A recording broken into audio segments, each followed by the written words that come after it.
Вчера во послепладневните часови градоносен облак во подножието на Бигла планина за 15 минути се истори врз овоштарниците од Преспанскиот регион на потегот од село Јанковец се до Леварек. Денеска репортерската екипа на Алфа беше во село Избишта кој најмногу настрада, а гледката беше жална. Во екот на берба јаболката да бидат распослани по довошките.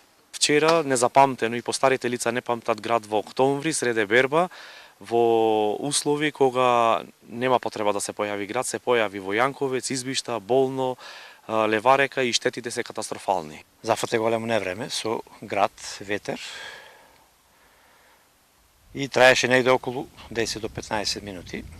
50 насто е поништено. Во вакви услови раце тријат трговците, создавајќи привид за неизвесен откуп, а целта е јасна – трпезното јаболко да се откупи за ниска цена, а индустриското за џабе. Загрозени сме и од откупна цена, и од индустријска цена, не постојат ни цена, ни откуп, ништо нема. Моментално нема ништо.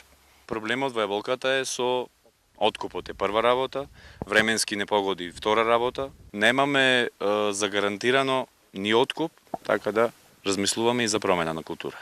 Бидејќи од годинешната реколта со над 130.000 тони јаболка, половината ќе завршат за индустрија, преспанските овоштари спасот го гледат во субвенционирање нови јаболка со 3 денари за килограм. Цел род во овие региони ќе оди за индустријско јаболко. Во моментот се уште немам интервентна мерка, ја чекаме владата денеска да излези со соопштение. Доколку не се реагира, ова индустријско јаболко ќе остане во оштарниците и за Преспа тоа ќе значи крај. Нашите домакини од Избишта велат дека се уште ги немаат добиено ланските субвенции, а суровата природа годинава се поигра дури 4 пати со жестоки врнежи на град. Можеби е време сериозно да се размисли за програма поддржана од европските фондови и инвестирање во градовина заштита со мрежи на овоштарниците.